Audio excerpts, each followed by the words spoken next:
Quem está aqui conosco hoje é Alan Trigueiro, médico cirurgião do IATO, Instituto Avançado de Tratamento da Obesidade. Dr. Alan é titular da Sociedade Brasileira de Cirurgia Bariátrica e Metabólica. Seja muito bem-vindo. Muito obrigado. E ele, então, gente, é a melhor pessoa para a gente conversar sobre esse assunto que sempre levanta tantas dúvidas, né? E vou começar por aquela principal, né? Porque vendo de fora, a gente sempre questiona, né? Será que o caso dele era cirúrgico mesmo? Será que ele precisava de cirurgia, né? Não era só ele fechar a boca e fazer uma dieta, tal, né? Para quem que é indicada essa cirurgia de redução de estômago, né? Quando que eu sei que é a hora de eu fazer? Então, existe uma indicação precisa. Os pacientes têm que estar num grau de obesidade grau 2, no mínimo. Como que a gente calcula esse grau de obesidade? É o peso dividido pela altura ao quadrado. Se você tiver um número de 35 nesse resultado, o paciente tem uma obesidade grau 2. Esse paciente tendo alguma comorbidade, como diabetes, pressão alta, são hoje 27 comorbidades associadas que 27? Podem levar o paciente a ser indicado para cirurgia bariátrica. E os pacientes que têm uma obesidade mórbida, que é o paciente com obesidade grau 3, com índice de massa corporal acima de 40, todos são indicados, tendo de 18 a 65 anos. Então, realmente pode não ser só uma coisa estética, a pessoa pode não ser obesa, a gente olhando assim, mas ela tem esses índices aí que ela precisa fazer essa cirurgia. Exatamente, tanto quando o paciente vai no consultório, a gente fala, a cirurgia não tem nada a ver com estética. A gente está fazendo a cirurgia para melhorar a sua saúde, qualidade de vida, na verdade, a sua sobrevivência. Como vai ser seu futuro daqui para frente se você não fizer nada pela obesidade? Então, a cirurgia é para a sobrevivência do paciente, para a qualidade de vida. Nada com estética. É claro que, secundariamente, esse paciente vai ter um ganho muito bom com a estética. Sim.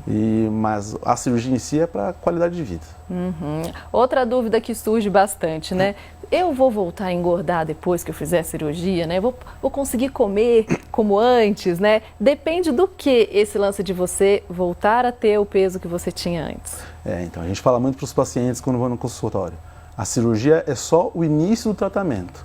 Então ela faz parte do tratamento, é necessária a cirurgia para você tratar a obesidade, mas depois da cirurgia é preciso um tratamento muito maior, com uma equipe multiprofissional. Como nutricionista, psicólogo, próprio endocrinologista. Os pacientes que acompanham certinho, que fazem o pós-operatório, o ideal é acompanhar nos próximos 5 anos, esses pacientes têm um reganho de peso muito baixo. Hoje, em torno de 10% dos pacientes podem reganhar o peso. Então, existe sim um reganho de peso, mas para pacientes que não acompanham, não fazem o tratamento correto. É importante conscientizar que a decisão de você fazer a cirurgia também é uma decisão de mudança de hábito, né? Exatamente. Que a partir dali você não vai poder ter a mesma vida que você tinha antes com relação à alimentação. Na verdade, a sua vida antes era ruim, né? Então, por isso que você ficou obeso. Então tem que fazer essa mudança de hábito de vida, exercícios. Incluir exercício na rotina, né? Faz parte, né, desse processo pós-operatório. Exatamente. Porque você mudando a sua rotina, exercícios físicos, a alimentação, você muda a sua memória hormonal antiga que você tinha, que deixava você obeso.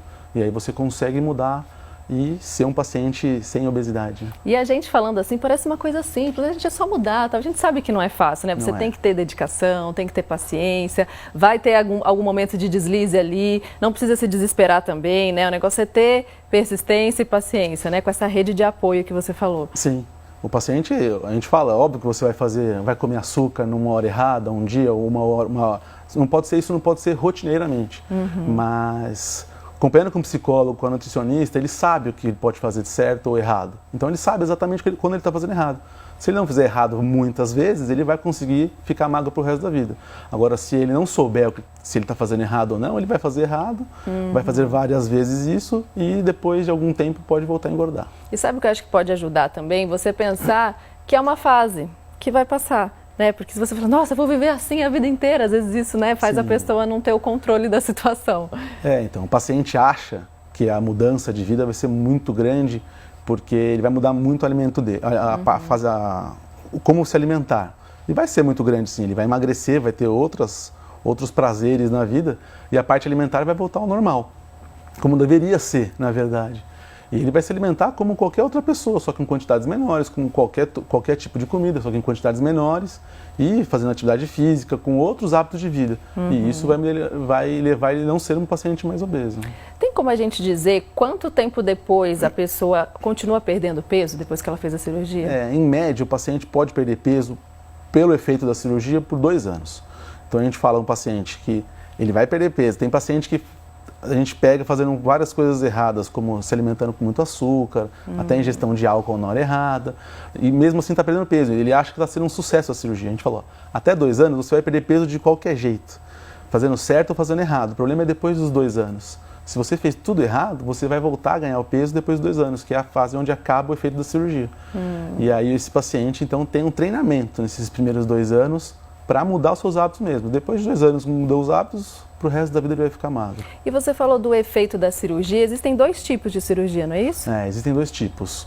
Uma cirurgia que é a mais antiga, que é o bypass, que a gente chama cirurgia de FOB e capela.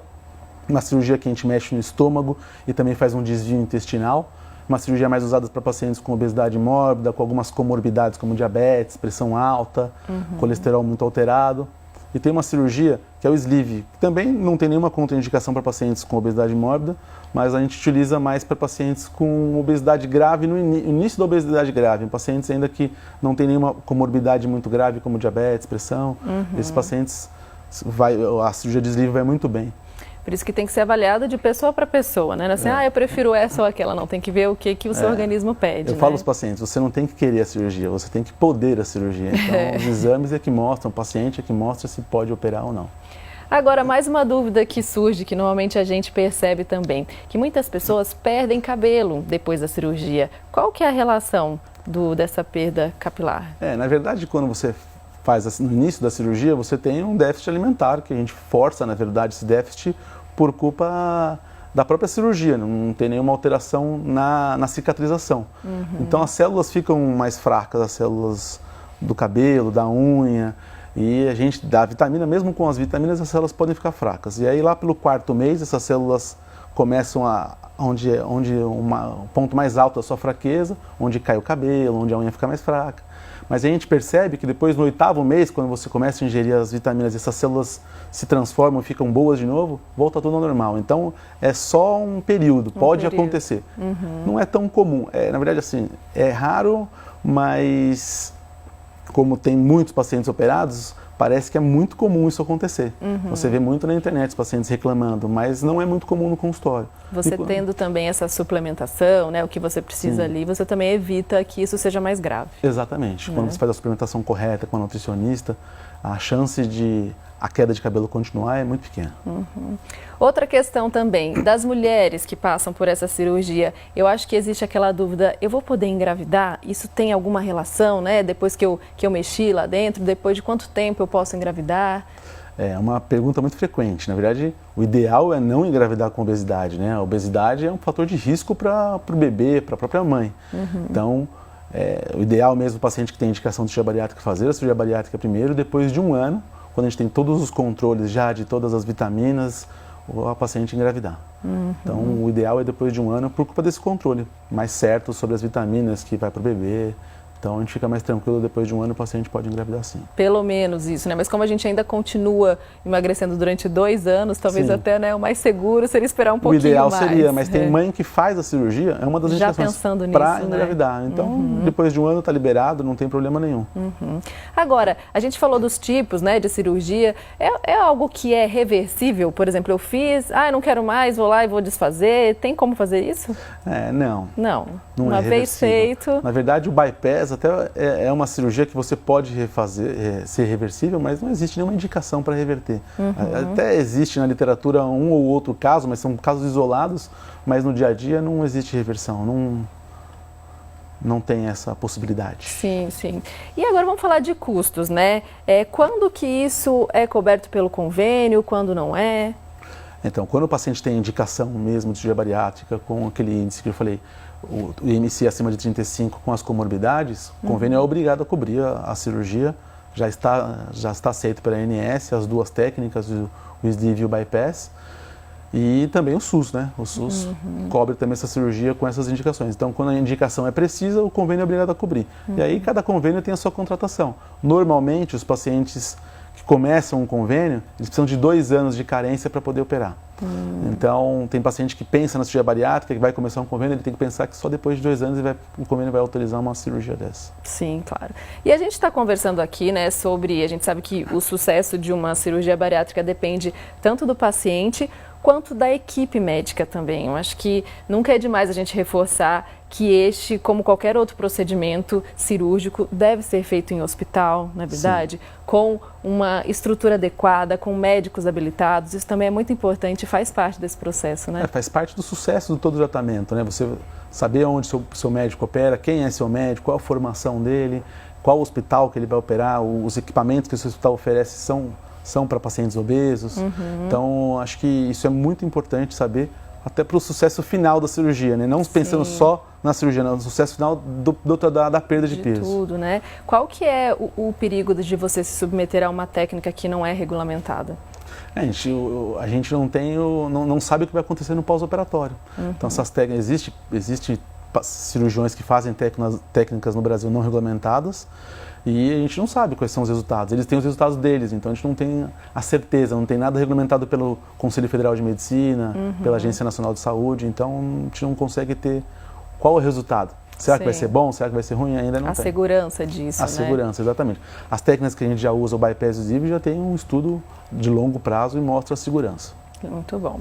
E a gente sabe que depende muito mais da gente. Todo esse nosso papo foi isso, né? A gente não escolhe, né, a cirurgia, né? Ela que nos escolhe. Mas eu acho que o mais importante de tudo é você ter mesmo essa consciência de que você não vai fazer só para ficar mais bonito. É lógico que a estética é uma consequência, como a gente falou aqui. Mas no peso ideal, você o quê? Você se sente melhor, mais disposto, você melhora suas emoções, seus relacionamentos, até na parte profissional mesmo, tipo impulsiona na carreira. Não agrega várias características. Os pacientes contam muito, né? O sucesso que eles têm no pós-operatório, quando ficam mais magros, até coisa simples, de amarrar um sapato, de cruzar as pernas. Uma paciente uma vez chegou chorando para mim, doutor, pela primeira vez eu consegui cruzar minhas pernas. Eu falei, nossa, mas cruzar as pernas é uma coisa tão simples para a gente, mas para eles é uma coisa muito diferente. Até a higiene pessoal, a dificuldade que eles têm de tudo isso é muito grande. Quando perde o peso, a qualidade da que eles ganham é espetacular. Então, no primeiro mês eles conseguem sentir isso. Muito bom mesmo. Eu queria agradecer a sua presença aqui. Obrigada. As portas estão sempre abertas, seja sempre muito bem-vindo. Eu que agradeço. Muito obrigado. Agora eu volto com você então, Valéria. Até domingo que vem. Tchau. Obrigada, Ana. O Visita na Record fica por aqui. A gente se vê então domingo que vem. Até lá.